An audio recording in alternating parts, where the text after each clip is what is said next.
called Starve the Flesh.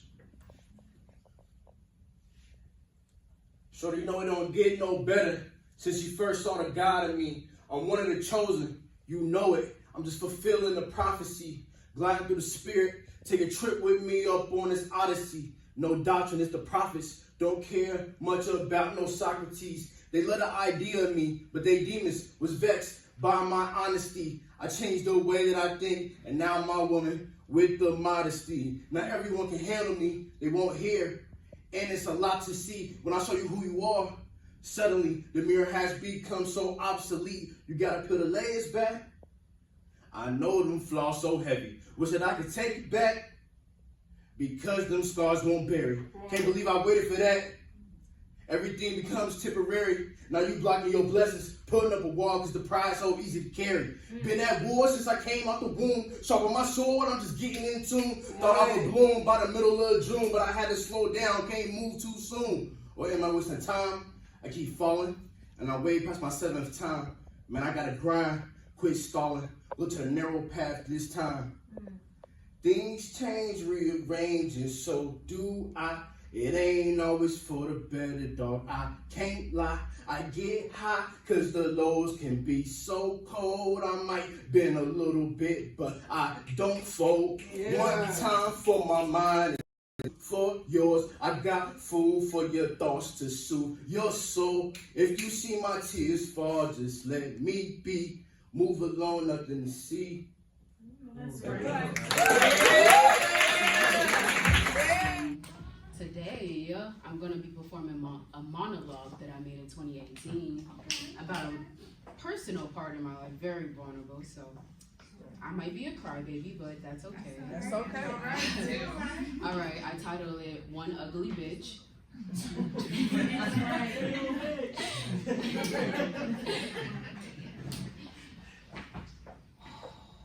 Got it.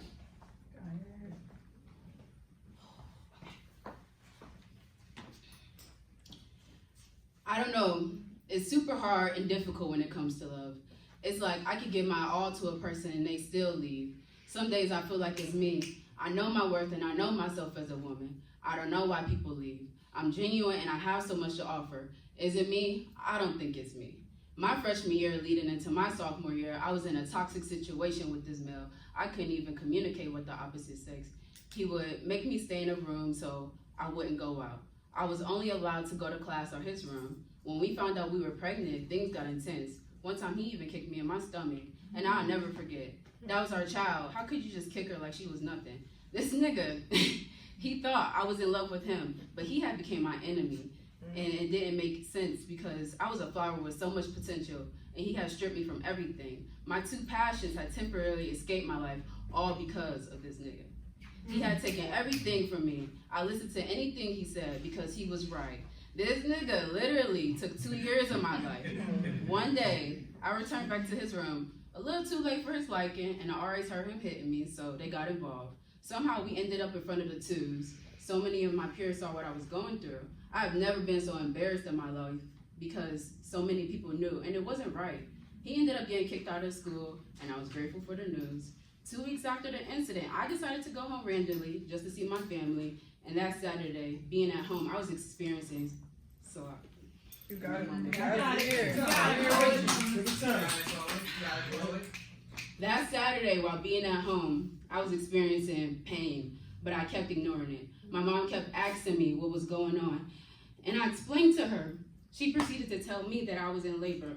Little did I realize, we rushed to the hospital to only get there too late. My daughter was gone. I was angry, I was upset. My baby was gone, and I cried. I wanted to die. Was it my fault that I allowed this nigga to put his hands on me for this long? If I was in a healthier relationship, could this be prevented? I wanted answers and understanding why God had taken my baby away.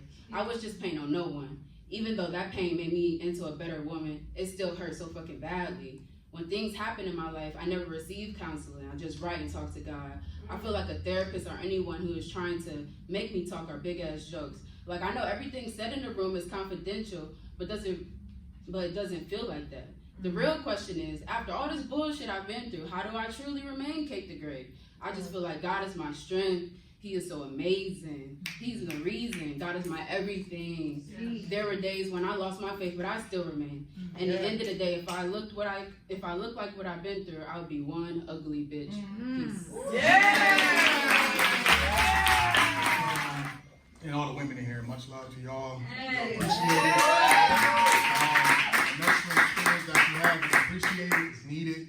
Men need to hear those words, that softness, those soft words, encouraging words that y'all give us, help us carry you throughout this world, man, you know, and the things that we face when we leave the house. So one of those persons in my life was my grandmother, and just want to tap into a little bit of that. Let me see. Grandma's hands used to. Let me do that again. Let me see. All right, go. How does the song go? Let me see. I remember she used to tell me that, baby, it's gonna be okay. Yeah, she used to tell me that, baby, it's gonna be okay now. She used to tell me that, baby, it's gonna be okay. She used to tell me that, baby, it's gonna be okay now. See, Grandma always told me that my skin was attractive. In my youth, she gave me compliments.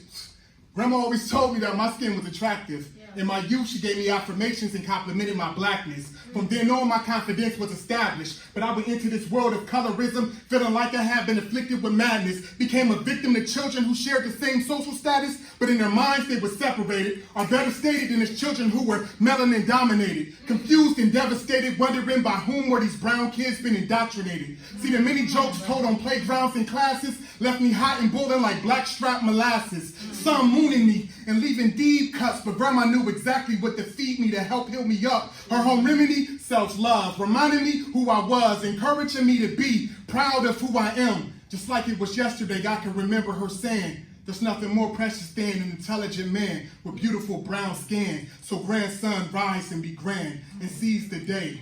Yes, ma'am. Baby, it's gonna be okay. She used to tell me that, baby, it's gonna be okay now. She used to tell me that, baby, it's gonna be okay. Yeah, she used to tell me that, baby, it's gonna be okay now. I give you the same encouragement. This is for the brown and the black people everywhere, This is for brown and black people everywhere, far and near. Even in those hidden places where we were unaware, we still see you there. And to you we send our most sincere, tender love and care, knowing how this cruel world can be so unfair toward the non-fair, skinned person with coiled hair, facing blatant discrimination or convert racism in their careers. I pray the true you break through the face that you wear. The tears of a clown causes your makeup to smear. Homie, don't play that. Live in your color. Don't be scared. Let it be known. Let it be shown that you belong in any room you in, you own. Never let them treat you wrong because of your darker than a brown paper bag skin tone. Fuck them crackers and them niggas with that Willie Lynch syndrome. Love your black self, your wide nose and high cheekbones. Always remember home and how your ancestors once sat on thrones. You pulled through strong like the pics on an afro hair comb. You pulled through strong like the pics on an afro hair comb. And remember, baby, it's gonna be okay. It's gonna, baby, it's gonna be okay now. She used to tell me that, baby, it's gonna